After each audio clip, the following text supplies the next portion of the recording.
Welcome back, class 10, your physical education class, continuing with chapter 10, dietary modifications and meal planning.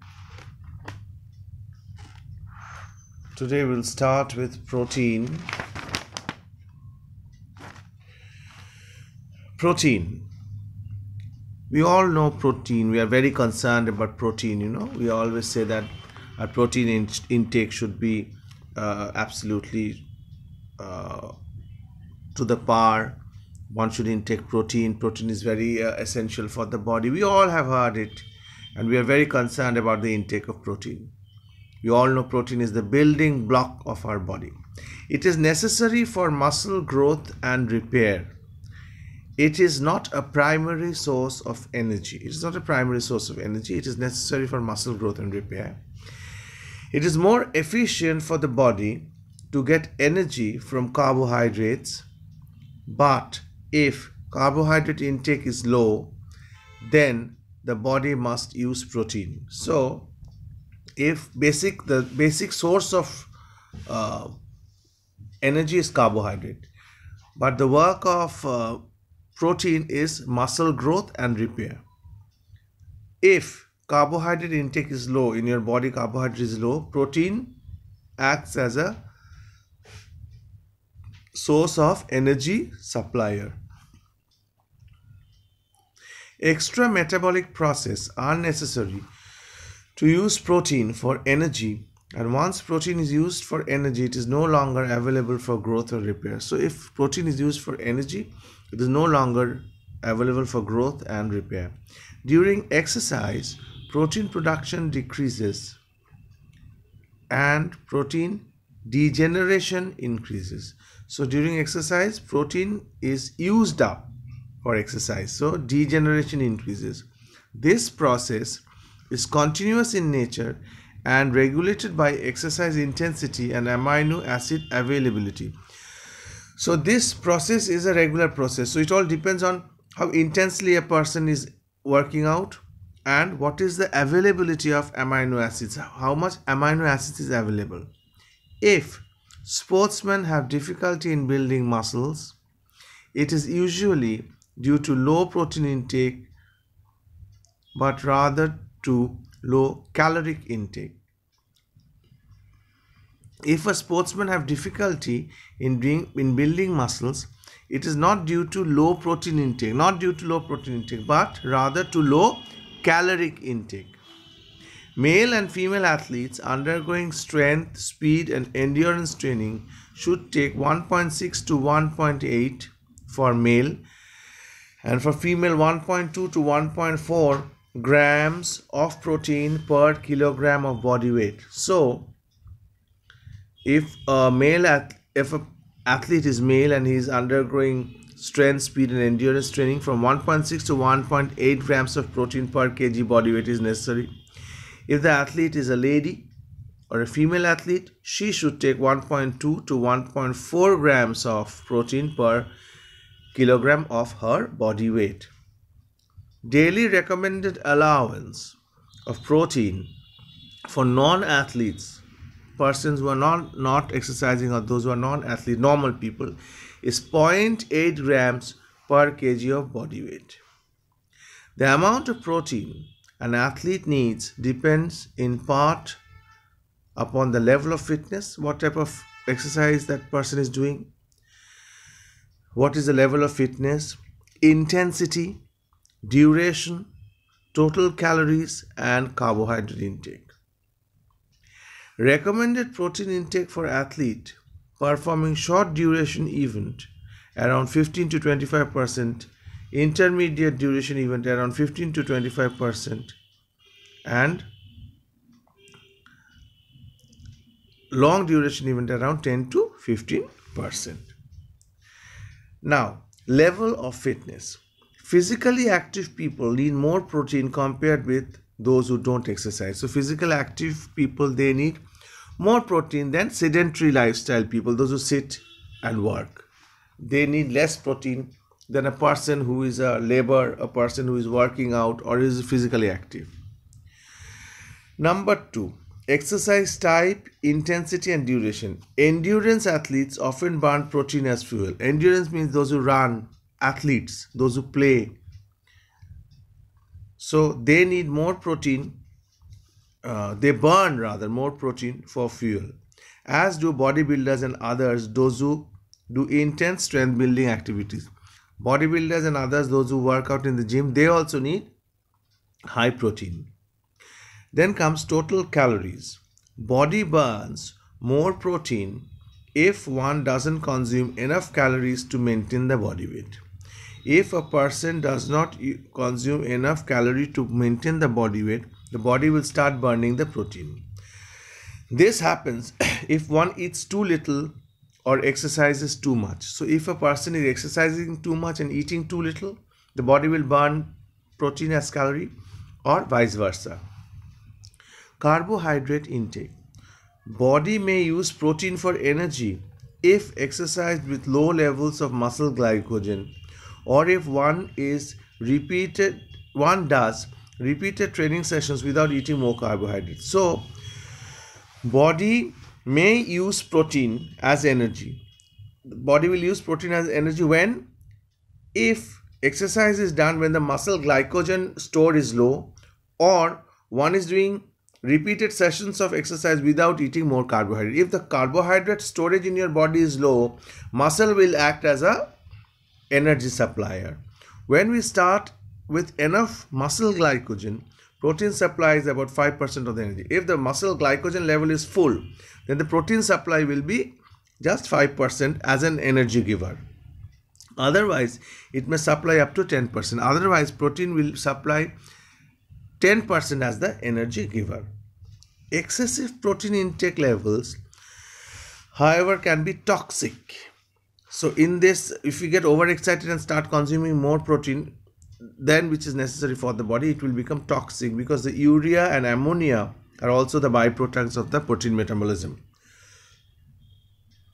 These waste byproducts circulate in the body until they are filtered through kidney and are excreted. We see a lot of people, bodybuilders, they have kidney problems. Why? Because their level of protein is very high. So their urea and ammonia levels in the blood also becomes very high. It stresses the kidney. Excessive protein intake could result in dehydration, calcium loss and kidney stress. It stresses the kidney. So this is nutshell about protein. Now comes vitamins. Vitamins and minerals in general regulate metabolic process and are involved in the transformation of food into energy. So what does vitamins and minerals do? They regulate the metabolic process of a person and transforms food into energy. Vitamins B, C and E play a role in fat and carbohydrate metabolism and endurance performance. So vitamin B, C and E play a role in fat and carbohydrate metabolism and endurance performance. Since vitamin E is a fat-soluble vitamin and it's stored in the body, care must be taken with supplement indigestion because toxicity may be resolved. So if vitamin E is taken regularly without the consultation of doctor, it becomes toxic, because since it is a fat-soluble vitamin, it gets stored in the body. B complex vitamin during exercise give energy for production. That is why vitamin B complex, while you are exercising, before that it is very necessary. They help in the production of red blood cells for protein synthesis and tissue repair and maintenance of, including CNS, that is central nervous system. Vitamin C during activity helps in improving endurance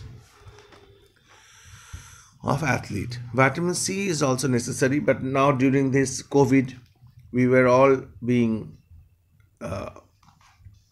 taught, or we have seen a lot of videos where they are advocating to have vitamin C because it is supposed to enhance the immunity levels. So you see, exercise is the only thing, along with proper diet, which enhances the immunity. Food might help in that process, but eating food or haldi wala doodh and eating vitamin C, it does not necessarily improves the immunity. Immunity improvement comes from exercising. Your body should be strong to fight the disease. Food only helps in that process. Food is not the only thing that will help, because then all the people, those who have good food, they wouldn't have any diseases. So exercise is the main thing. Anyway, large doses of vitamin C, which is a water-soluble vitamin, can result in nausea, means vomiting, abdominal cramps and diarrhea. Now, vitamin K is helpful for clotting. What is clotting? When we have a cut, blood starts coming out. After that, there is like a mesh or a net where the net-like things forms and the blood freezes. It stops coming out. And there is a net or mesh-like thing which forms. That is, blood becomes clotted. If the blood clotting is not there, the blood will go on flowing out and we will die due to blood loss. So blood clotting is necessary, and vitamin K helps in that process. Which will be, vitamin K is helpful in clotting, which will be of great help in faster recovery from injury. Vitamin D, we all know, is a bone vitamin, builds bone strength, which can help in prevention for fracture. Minerals and salts. Minerals help to cover increased needs of building, repair, maintenance of lean body muscles in the athletes. Minerals are necessary. Salts increase water retention as well as thirst, encouraging rehydration. If salt is also a little bit necessary, because it encourages dehydration, you feel thirsty and you drink. Sweating often occurs during physical activity, releases water and sodium from the body.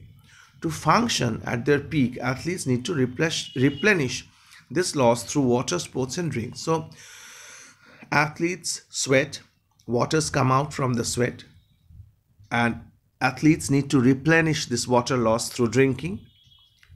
And otherwise, if they neglect it, it will lead to dehydration.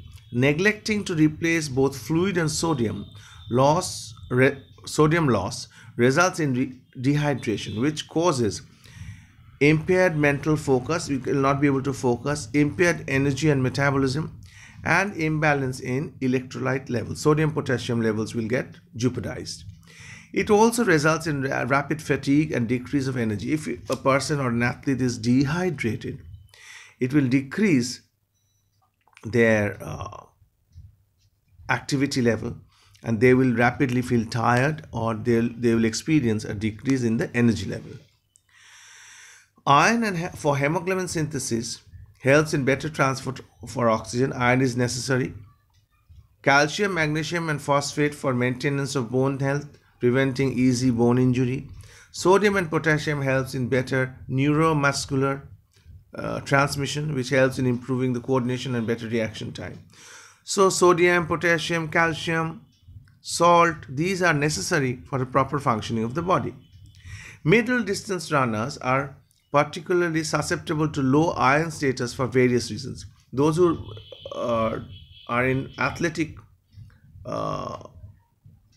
field, those who perform athletic feats like running, long distance running, mid distance running, marathon running, they are athletes, track and field events. So middle distance runners have low iron status, iron in the body. Why? Some of these includes damage in red blood cells for pounding feet on the track, because they all are rounding and they are banging their feet on the track, so it damages the red blood cells. Iron losses in sweat, gastrointestinal bleeding may occur through heavy training or anti-inflammatory use. If you have anti-inflammatory drugs to reduce the pain, gastric problems come. If a person takes too much painkiller, gastric problems and internal bleedings can start. Low dietary intake of well-absorbed iron and menstrual loss in females is also a cause for low iron status in the blood. Iron deficiency can be related to a condition known as anemia.